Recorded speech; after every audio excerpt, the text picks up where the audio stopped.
10 seconds, 5 seconds, start.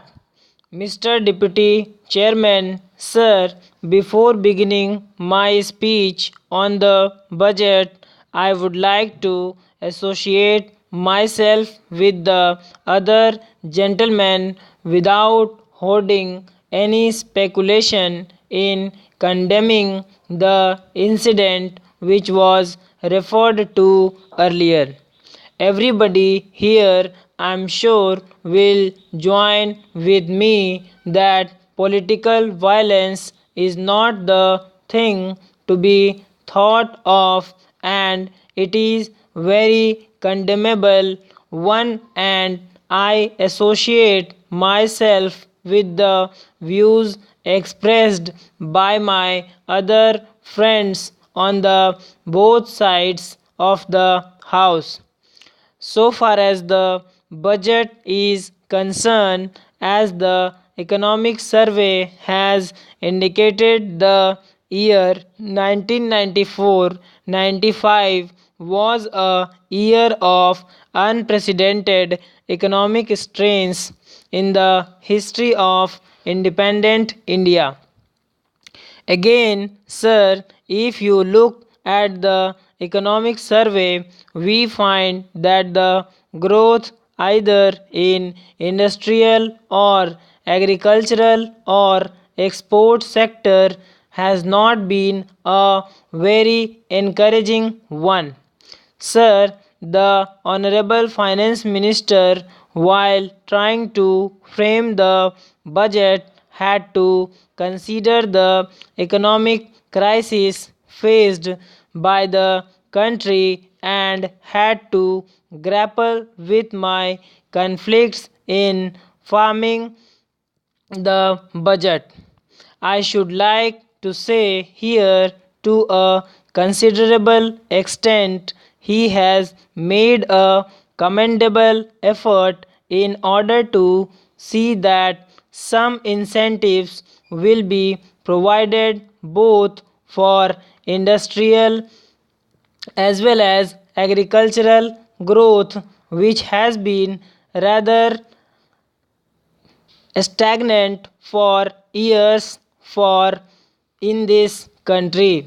Sir, the problems of inflation, economic stagnation, and mounting unemployment, and almost a halt in the industrial and agricultural growth have been facing the country for the last several years, and these have to be broken. But I wonder whether the proper way to tackle these serious problems is to follow the same old path of increasing indirect taxation and budgetary deficit.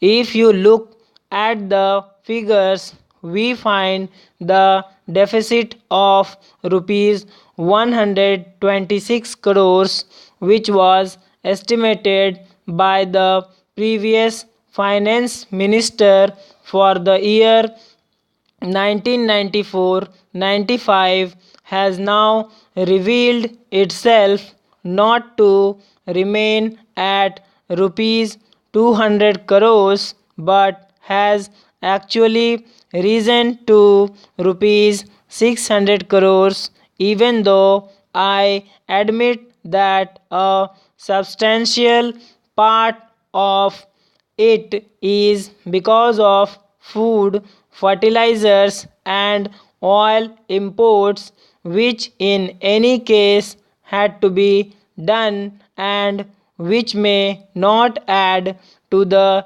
inflationary tendencies. One wonders whether the current overall deficit can be kept at rupees 400 crores as estimated and reduced to rupees 200 crores with the proposed massive taxation of rupees 300 crores. Sir, the inflationary nature of this massive dose of taxation has to be very seriously viewed, especially in view of the second dose of impost with which the finance minister had to come out in the middle of the last year, which amounted to nearly rupees 100 crores. Again, the impost of the previous finance minister for resource raising on top of the previous one, which gathered nearly rupees 800 crores to rupees 1000 crores by way of central taxes, railway taxes, post and telegraphs levies, and also taking into consideration the many deficit budgets of the different states, I'm sure will result in back-breaking burden for the people. Sir, the impost on consumer items has added a further burden on the common man. The only justification which I can see for the additional taxation will be found in the hope of raising the plan outlay by about 23% to rupees 6,000 crores, and it is a welcome feature, particularly so when the outlay is substantially for agricultural and energy resources. I commend that effort of the Honorable Finance Minister.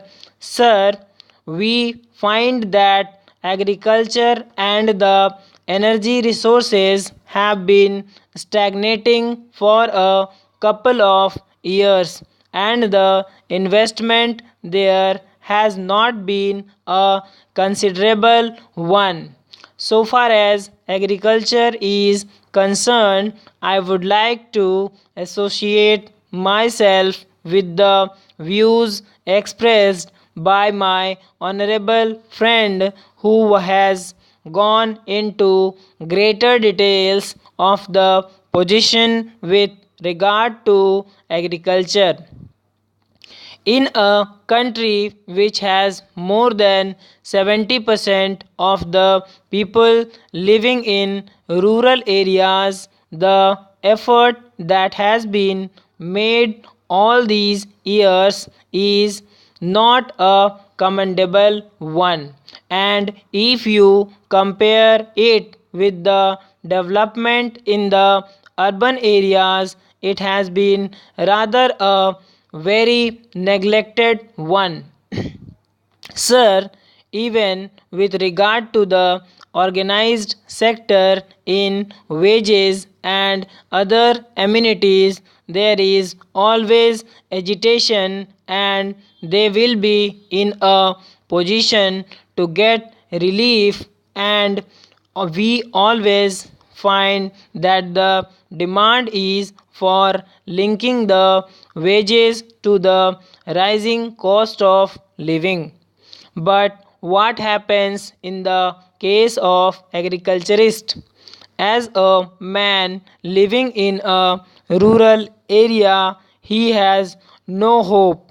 Whatever be the rising cost of living, he has to eke out a living with whatever he can produce out of the paltry piece of land that is available to him.